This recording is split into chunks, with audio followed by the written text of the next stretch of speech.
The early morning sun beat down on the wide expanse of the NYSC orientation camp in Awka, Anambra State. The gates groaned as another loaded coaster bus pulled up, expelling fresh corps members onto the dusty compound. The air buzzed with excitement, tension, and the familiar chaos of registration. Bags clattered, voices rose, and uniforms wrinkled faster than they were issued. In the middle of the crowd stood Ezen Okafor, breathing heavily, her large frame wrapped in a loosely fitted NYSC polo and khaki trousers that barely contained her wide hips.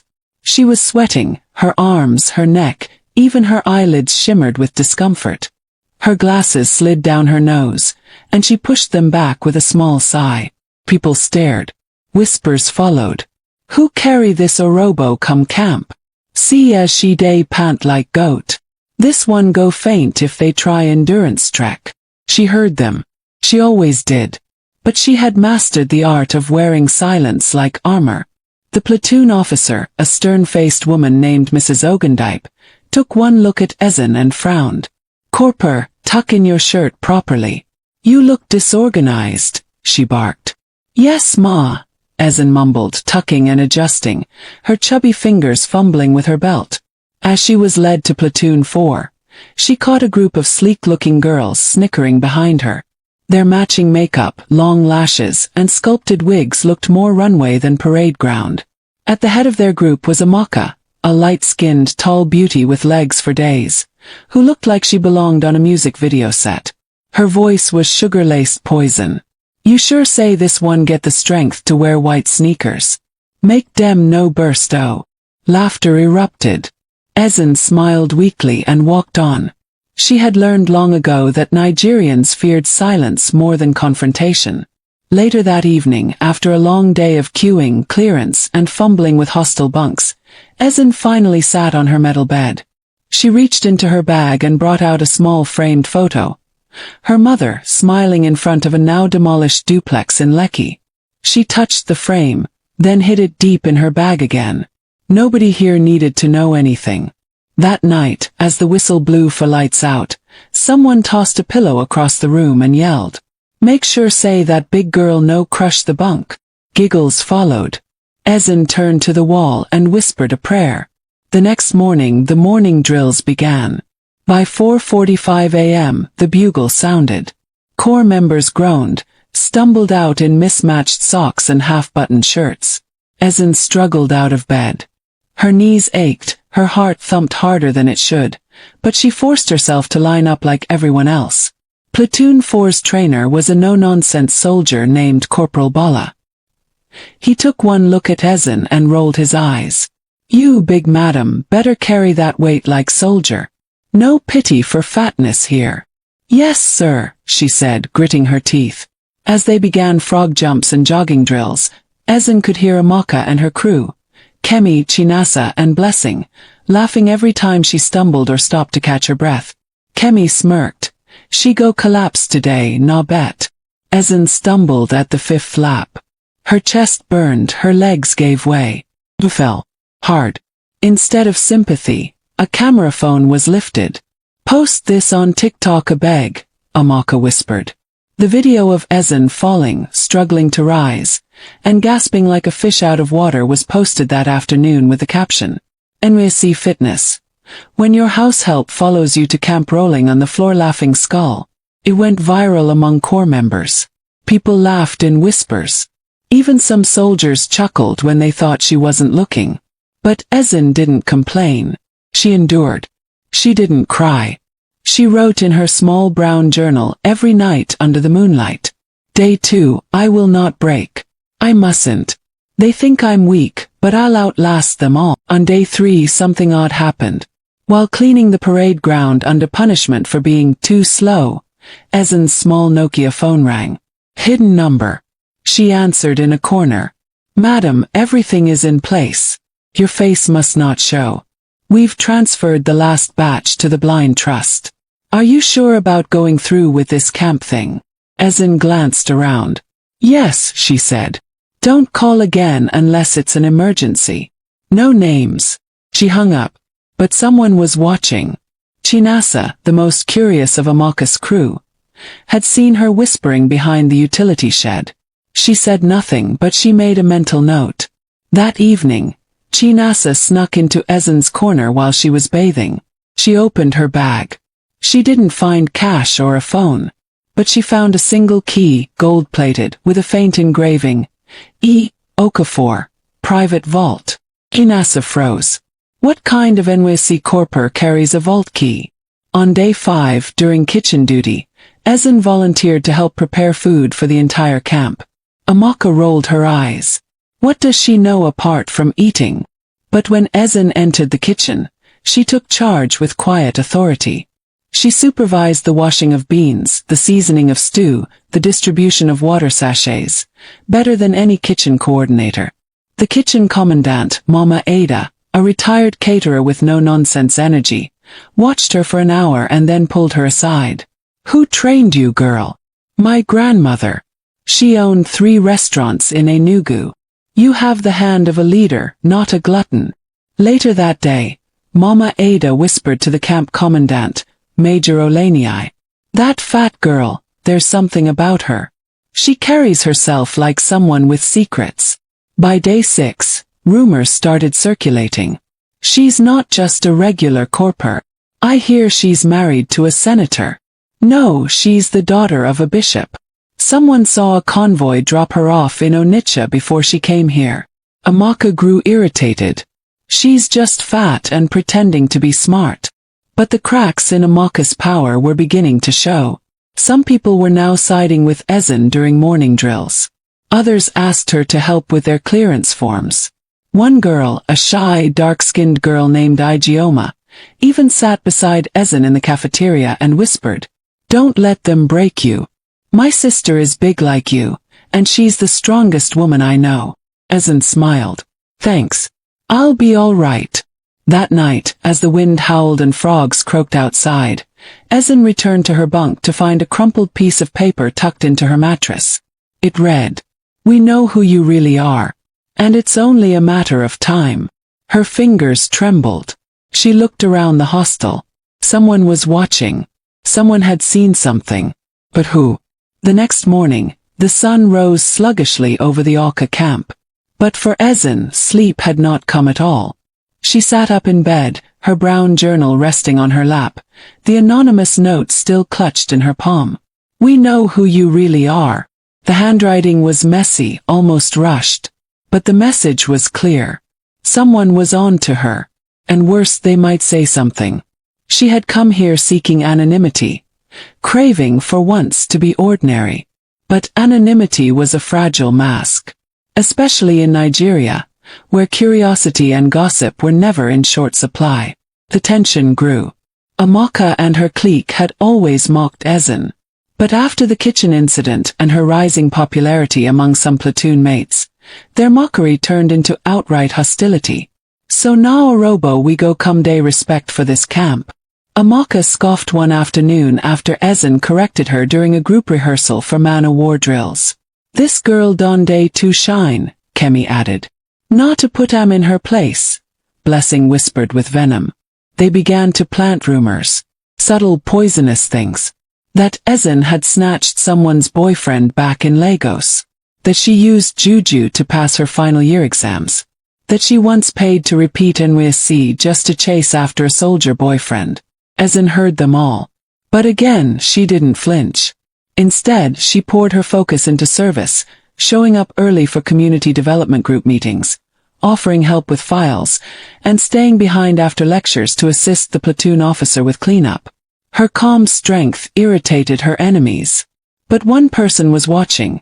Igioma, the quiet girl with soft eyes and a bruised soul. By day 8, the hostel was buzzing with whispers. One of the girls in Platoon 4, Chinyere, had lost her phone and a gold necklace. "Na one of una oh. I go swear for the person," she screamed, her eyes bloodshot. Camp officials came and demanded the bags be searched. Ezen's was searched too, painfully. And there it was. Chinyere's necklace, tangled in a scarf inside Ezen's small bag. Everyone gasped. "Ah! Thief way fat. So now wetin day feed you be this? Ezen, I trusted you." cried Chinyere. God punish poverty, yelled Kemi. We go post this one on Instagram, Amaka declared. Nonsense. Billionaire thief. Ezen stood in disbelief. She hadn't seen the necklace. She hadn't touched it. But no one listened. That night, Ezen left the hostel and walked out toward the parade ground. She sat alone on the concrete steps under the moonlight, her fists clenched, her body shaking. Tears ran down her cheeks. Why did I even come here? She whispered.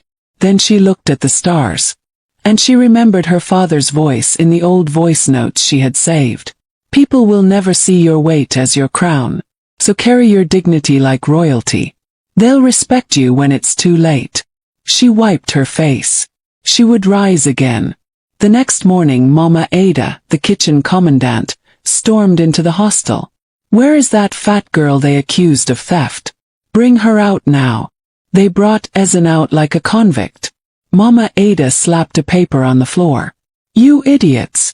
Someone returned the necklace to me last night with an apology note. Forgive me for framing Ezen, the note said. Can't you fools see what's happening? Gasps filled the room. It was a setup.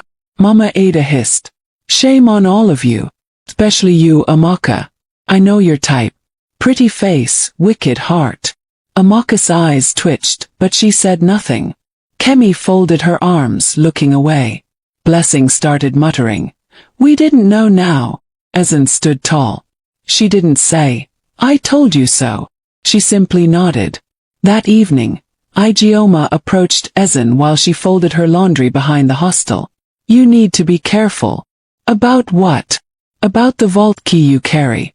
I saw Chinasa open your bag that night. Ezen froze. She didn't take anything. But she saw it. I think that's what started this drama. Ezen felt a chill spread through her bones. So that was it. Chinasa saw the key. And planted the necklace to ruin her. But why? Later that week, a quiet drama began to unfold. Only this time, not around Ezen. Corporal Bala, the soldier who constantly insulted her, was suddenly transferred out of the camp. The official reason: disciplinary concerns. Unofficially, a camp staff member found explicit messages he sent to Chinasa, screenshots of him promising her easy redeployment in exchange for evening meetings outside camp. And who submitted the screenshots? Nobody knew. But Ezen found a note under her pillow that night. One down. As a distraction from the scandals, the NYSC camp officials organized a cultural night competition. Each platoon had to present a dance showcasing a region of Nigeria. Amaka immediately declared herself the choreographer. I was head of my university dance troupe. We'll do Igbo traditional. Ijeoma lead singer. Blessing on drums. And Ezen, you can be the tree. Laughter. Or maybe the masquerade. She already get the size. But this time the laughter didn't spread far. What if Ezen choreographs instead? Asked Tund, the ever-smiling platoon boy everyone liked. Amaka laughed. Is that a joke? Tund shrugged. She did it back in university, I heard. And I've seen her dance on her own. Everyone turned. All eyes were on Ezen. And for the first time she stepped forward. If you let me handle it, we'll win. The next few days were transformative. Ezen took charge of rehearsals with military precision. She assigned roles, taught moves, and even stitched some of the costumes herself. Her dance mixed Igbo traditional, Afrobeats, and old-school highlife with modern twists. It was both cultural and electric. Amaka sulked. Kemi stopped attending rehearsals. But others were drawn to Ezen's warmth and creativity. Ijeoma, smiling after every session, whispered, "You're not what they think you are." The arena was packed. Spotlights, judges, rows of soldiers and camp staff, whistles blowing, cameras flashing. When Platoon 4 stepped on stage, Ezen wore a radiant red and white wrapper, coral beads around her neck, and a commanding smile. She didn't hide her size. She danced like the ground belonged to her ancestors. They brought the house down. By the end the crowd was standing. Even Major Olenii clapped. When the announcer declared Platoon 4 as the winners, Amaka stormed off. Later that night, while others celebrated, Ezen returned to her bed. Another note was tucked under her pillow. I don't know who you really are, but I know power when I see it. Your weight has never been your burden. It's your disguise. See you soon, rich girl. Her heart skipped. Someone knew. But who? And how much longer could she keep the truth hidden? The final days of camp arrived faster than anyone expected. The morning parades felt lighter. The jeers fewer. The tension that had once choked Ezen now evaporated like harmattan fog. Though her secret remained buried, rumors began to grow wings. Some said her father was a senator in exile. Others claimed she was married to a prince in Dubai. One rumor even said she had escaped from a cult but kept their wealth. Nobody knew the truth. Ezen said nothing. But her demeanor changed. She walked taller, laughed deeper, wore her khaki with grace. And when they handed her the Best Corps Member in Community Leadership Award on the final day, even Amaka had no choice but to clap, slowly, bitterly. As the buses rolled out of the Aka orientation camp, everyone was taking photos, exchanging numbers, and making promises they wouldn't keep. Ezen sat quietly by the window of her cab. Ijeoma rode beside her, smiling. You won't miss them, will you? Ijeoma asked. Not at all, Ezen replied. Some journeys are better remembered for the lessons, not the people. Behind them, Amaka, Kemi, and Chinasa huddled at the car park, dragging their boxes and hissing about fake humble billionaires. She's just pretending, Amaka scoffed. Let's see if she'll still form boss lady in Lagos. They laughed. But none of them knew what awaited. Lagos, the city of speed, horns, hustle, and broken dreams. The NYSC posting letters had long been issued. Camp was now a distant memory. The real world had resumed, with all its teeth bared. Amaka, once the queen bee of camp, was now stuck in her aunt's two-room flat in Mushin. Her allowance barely covered her transport. The makeup she used to flaunt was replaced with coconut oil and tinted lip balm. Kemi, once the loudest of the clique, had moved back to Ibadan. Job hunting became her full-time job. Chinasa, now in Abuja, had sent over 100 CVs. Not one callback. They were growing desperate. We need a miracle, Amaka sighed one evening, scrolling through her WhatsApp groups. That's when she saw it. Job opening. Personal assistant and admin roles at Zen Group. Entry level.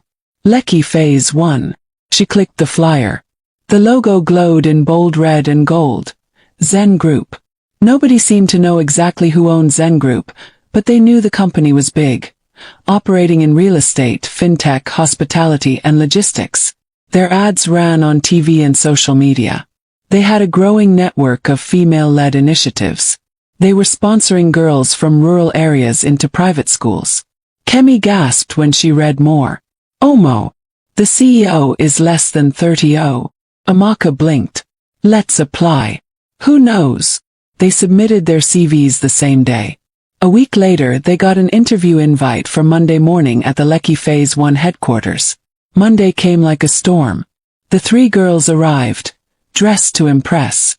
Amaka wore a navy blazer over a pink camisole. Her edges were slicked, her lashes bold.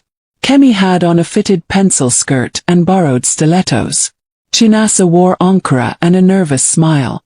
The Zen Group building towered above them. Glass walls, security gates, uniformed guards, and a gold Z spinning slowly on the rooftop.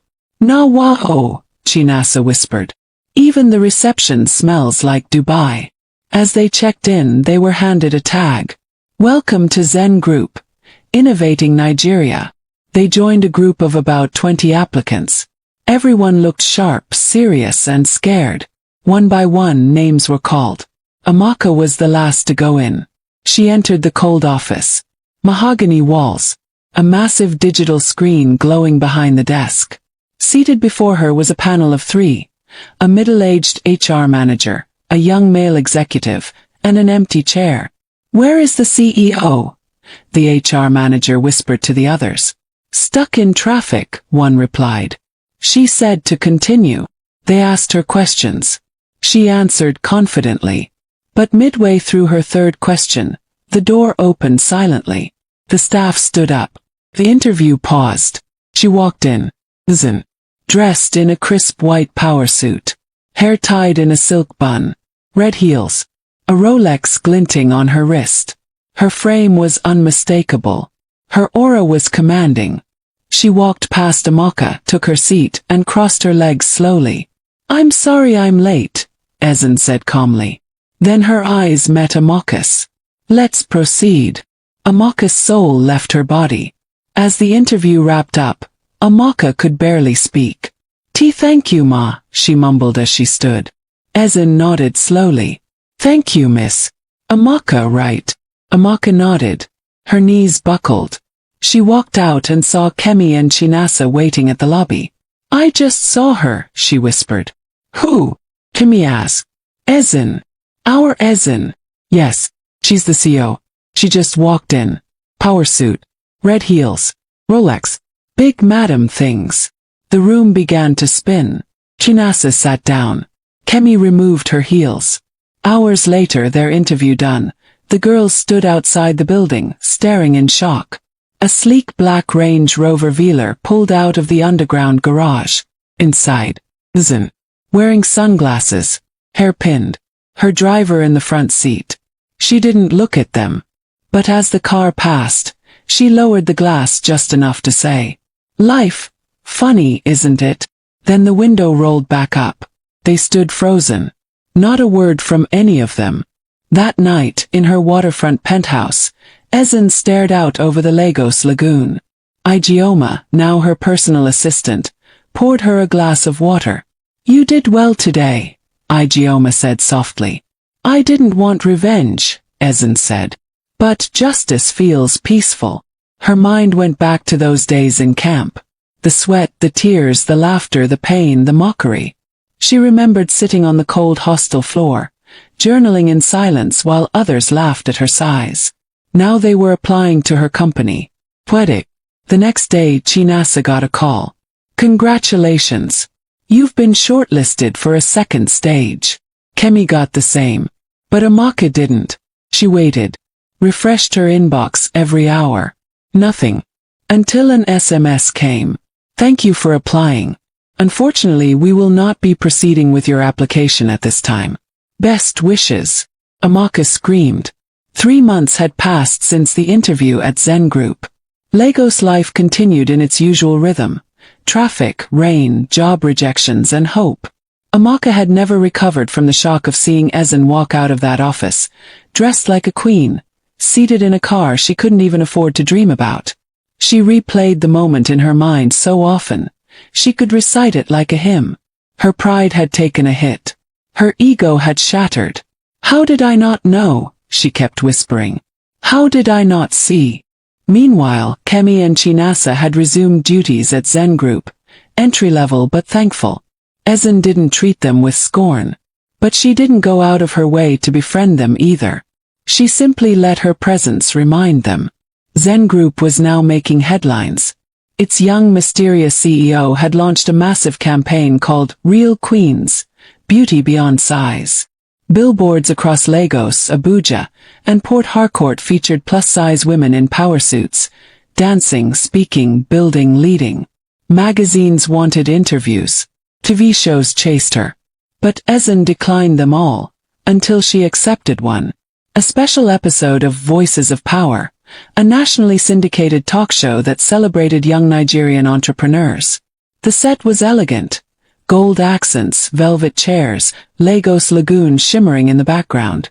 The host, Ngozi Ifeoma, leaned forward. "Madam Ezen, the nation wants to know.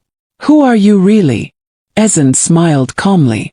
She wore a fitted green silk gown that embraced her curves like royalty. Her natural hair was styled in thick coils wrapped in a gold-threaded scarf. "I'm just a girl they once called Orobo, who never allowed the size of her body to reduce the size of her dreams." The host blinked. "What do you mean?" "I mean, I was bullied. Ridiculed in NYSC camp. They saw a body to insult, but not the mind behind it.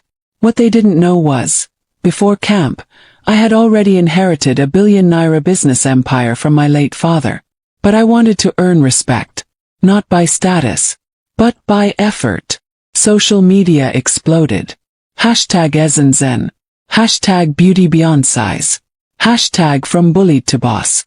A week after the interview aired, Zen Group hosted its biggest event ever.